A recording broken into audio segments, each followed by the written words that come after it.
Welcome back. Before we dive into the second half of this course where we're going to be talking about data analytics, I'm going to spend a little bit of time talking about some details within Python that we need to do the various exercises for the second half of the class.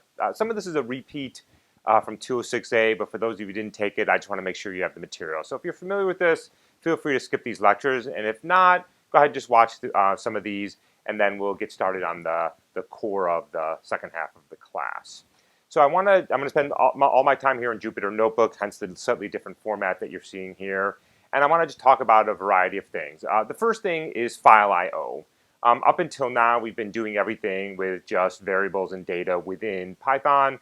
But of course, you can store data in files, and you can read that data in. And of course, you can export that data to files. And I just want to talk about plain text formats and CSV formats, and then we have a few more things to talk around data visualization. So let's just go ahead and get started. In this first cell, what I'm going to do is I have a file here called states.txt.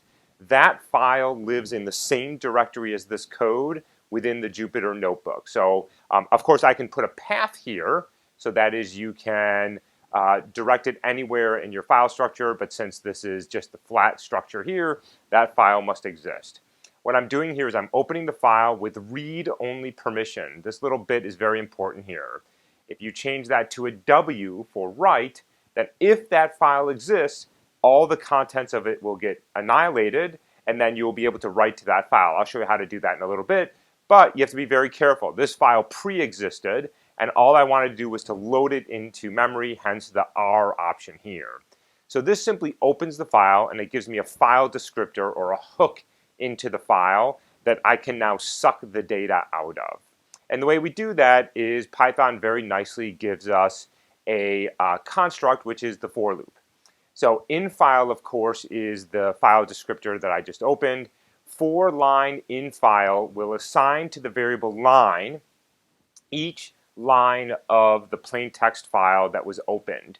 And by a line, I mean all of the characters up to and including a new line or a carriage return. So a line will be a single line of the file as defined by that new line, and then it will loop through over and over and over and over again, giving you one line at a time. Very similar to when you loop through each element of a list, each element of a string. Here we're now simply parsing by line. And at the end of the command here, don't forget to close the file. And you want to do this because when you have a file open, there is sort of, it restricts access by other programs, and so you always want to make sure to close the file and to say that you are done with it. Now, when I run this, you can see what I've done here is I've grabbed each line and I've printed it. And it's printing Maine, New Hampshire, Vermont, Massachusetts, and so on and so forth. But you also see that there's an extra new line in here. So why is that? Well, if I open up the file, and I'll put all this code and the data files on the course website so you'll be able to see them, you'll notice that there is no blank line between the file. There's just these four states, carriage return, these states, carriage return, and so on and so forth. But of course, what's happened here is that the new line, or the carriage return, is itself a character that was read into this. And so now there's two new lines. There's the new line that was read in from the file. That's, of course, a character in the file, even if you can't see it. And there's the new line that is created after I print. So after I print a bunch of characters, and then there's a new line, and then the printing begins on the next line. But there's already a new line in the file, hence the double new line that you're seeing here. So that's pretty easy to deal with, just it's a little bit of a nuisance. So same thing here, I'm going to open the file, I'm going to parse through each line of the file, and here I'm simply going to specify in the print statement that at the end of the print, you should not print a new line, you should do nothing. So I can end every print statement with whatever I want. I can do a semicolon, I can do a dash, I can do a two carriage returns, or I can do nothing. And when I do nothing, then the new line that gets created here is simply that was read from the file. So that really has nothing to do with file I/O. That just has to do with the aesthetics of printing out and the fact that when you read a file, you are getting all of those hidden characters, the tabs, the spaces, and the new lines, and you just have to be aware of that. Good, so now we have a mechanism to read data, and notice that this is plain text.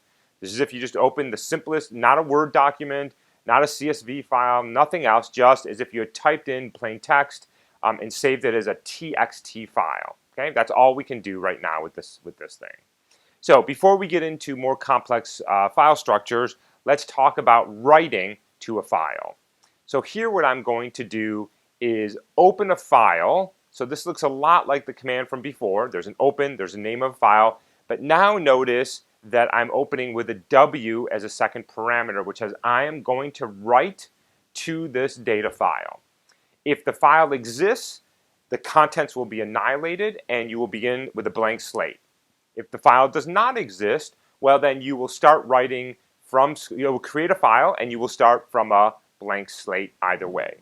And then I can write to the file as follows. So here's my out file, which is my variable, .write, and then in the argument that gets passed in is whatever text I want to write to the file. And notice again that I'm explicitly writing a new line. There's that \n. That's not a character /n, that is a new line.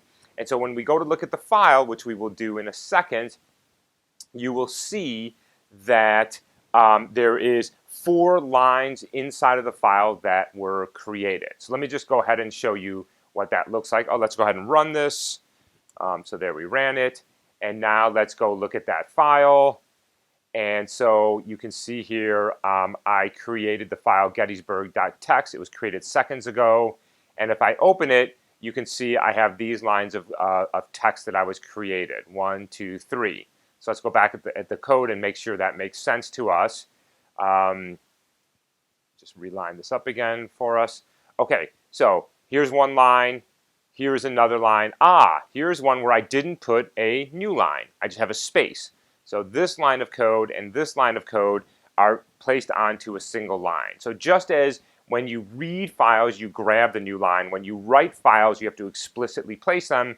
And if you don't, it'll just put one long line of text. It's not wrong. It's just a question of what you want or don't want for your output file. All right, so that deals with plain text files. Let's now talk about CSV, which of course stands for comma separated value. So CSV is a generic data file for storing data in a spreadsheet-like format. So think Excel, think Google Sheets, where you have columns, which are the various variables, and rows, which are the various instantiations of that. Very nice generic format, good way to store lots of data in some organized format. So Python very nicely gives us a CSV library. So you simply have to import CSV, and then you open the file the same way. So I say, this is again just my variable, my file descriptor. I'm going to open the CSV file, and again, I'm going to open it with only read permissions, not write permissions. And now the writing is a little bit different. You have to parse all of that data. We're not just reading plain text. And the way you do that is we're going to grab the data using the CSV reader and passing into it the file descriptor that you just opened. So line 1 is open the file. Line 2 is grab all the data with a built-in reader. This deals with all of the parsing of the data and the comma separations and all that.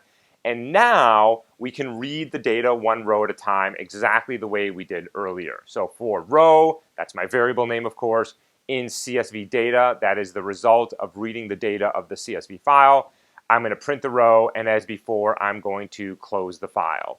And when I do that, you get something that looks like this. This is just a sample CSV file I've downloaded from the internet. There's no actual confidential data here, so don't worry about that.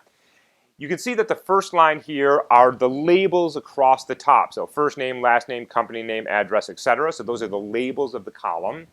And then each row after that, James, Butt, etc., Art, Veneer, and so on and so forth, are the actual data stored in the file. And you can see it's being printed out as a list, square bracket, comma delimited, with all of the data inside of that. Now, of course, we're going to want to parse through that, and I'll show you how to do that in a little bit. All right, so let's scroll to the bottom here and get to the next block of code. Okay, so now what I'm going to do is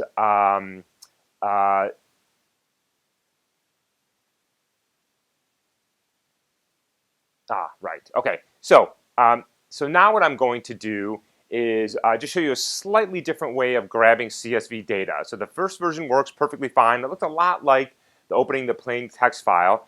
There's a slightly different structure, and I don't know that one is better or worse than the other, but you should just know about it. And so here what we're going to do is we are going to use the with structure. So with open, so here's opening the CSV file as CSV file, and then I'm going to grab the data as I did before, and then I've got the same for loop here. So same thing, we're just using the with structure versus just opening the file by ourselves. Okay, now let's look at how we might parse some of the data of that CSV file. So sticking with the with structure, I'm going to open the CSV file. Of course, this CSV file, just like the text files, must be in the same directory that the code is running, or you must give an explicit path to somewhere on your computer. I'm going to read the data. One of the things that you might want to do, it's nice to have the header, but you don't want to parse that as if it's data. And so you can skip the CSV data with this command called next. So next CSV data, comma none, will simply skip the first line of the data, and that way the second line down is all of the actual data and none of the labels. So that way we don't have to worry about somehow accidentally parsing the labels as data. Then, for row in CSV data, row, as I said earlier, is now a list. Every element of the list is one column of the data that you imported. And let's say I want to find everybody that lives in a certain zip code. So I ask, and we can figure out from up top that the zip code is in the 7th place on the list. So I'm going to ask if row sub 7, indexing it exactly like a list, is equal to 94104, then please print out for me the first name, the last name, and the zip code. So that's 0th element, 1st element, 7th element, and I get these 3 people who live in the 94104. Again, this is fictional data, of course. So you can grab data simply by indexing them as if they were elements of the list. Okay, lots more we could talk about file I/O. That's sort of the basics of what you're going to need to do some of the assignments coming up. We can read data from a file. We can write data to a file, and that file can, for now, be plain text or CSV. There's obviously other formats that can be supported within Python. All right, I'm going to stop here, and we'll pick it up in a few minutes.